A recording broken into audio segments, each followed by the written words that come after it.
Peace, everyone. So when I'm out doing my thing, selling my crystals, whatever, sometimes I get people that come to the table and they're like, hey, do you have this crystal? I lost it, or I broke it, and I need to hurry up and get another one because I'm trying to do X, Y, and Z, and I don't know if I'll be able to get this thing or manifest this thing, or I'm trying to set intentions for this, and they're almost like in some type of like panicky state. So in this video, I want to go over reasons why you break or lose crystals. You're not irresponsible, like I said. You're not cursed or unworthy or whatever it is.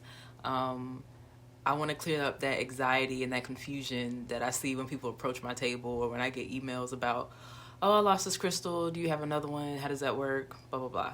So if you're someone who works with crystals regularly, or somebody who's just getting into crystals and you're just trying to figure it all out, yeah, don't worry about it. Let's just get into it. You're not wrong. You're not irresponsible. I want to offer a different perspective. So losing or breaking a crystal is not a bad omen all the time. Most of the time, it's a deeper meaning behind it. It speaks to growth, healing, and a lot of times moving on to another chapter. Like you're done with that phase, so you no longer need that crystal. So going into the first reason, it's completing its purpose. Crystals are energetic tools. They're not a fix-all. Their purpose is to draw out the energy that you already have inside of you.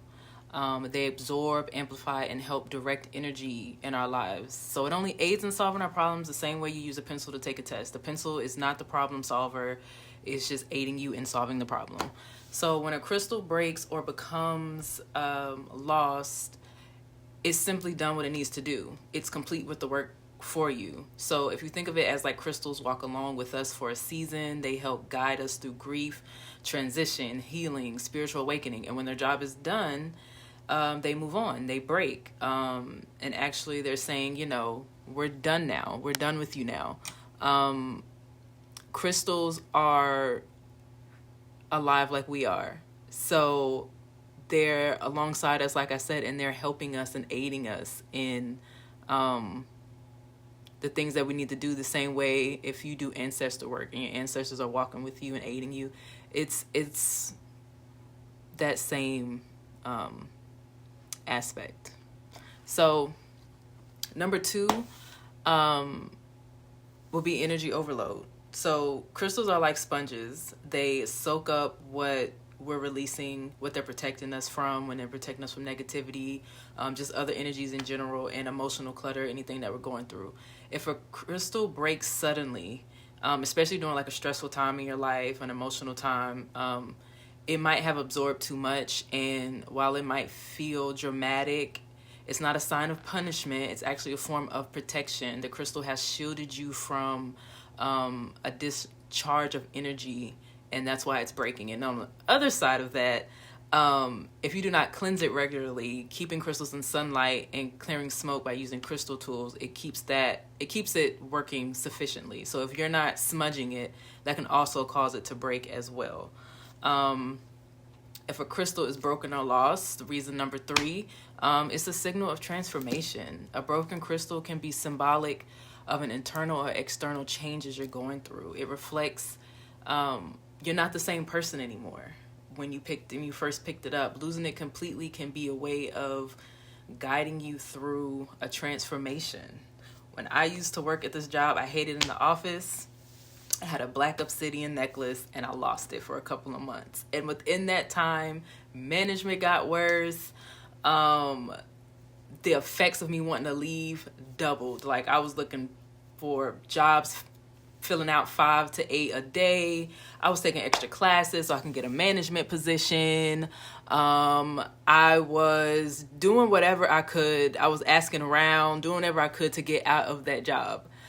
So in just a few months, I found a better position with better pay at another company.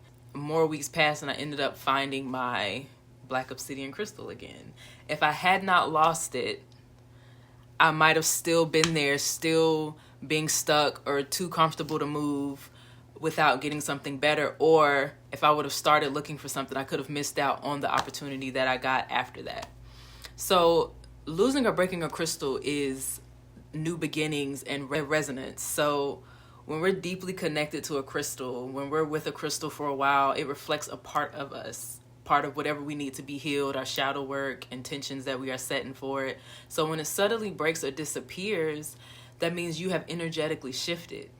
That means you no longer need the crystal, and it no longer needs to hold space for you. And that's a good thing. That's a wonderful thing. That means you no longer need that tool. You can bring out that energy yourself. So basically what I'm saying is, it's not a bad omen. You're not cursed. You're not irresponsible. It just means that positive changes are happening and you no longer need the crystal. So just honor the role that it gave to you. Just know that you losing that crystal or you breaking that crystal is not a bad thing. Even if you're like, oh, well, what if I bumped it off of my desk and it broke and cracked? I'm a strong believer in everything happens for a reason. I honestly think that every single one of us are divinely guided, and the things that happen to us are to either teach us a lesson or to bless us. That's it. So I don't think nothing like that is an accident, and I pray for more blessings in your crystal and spiritual journey. Hope to see you guys in the next video. Thanks for watching. Peace.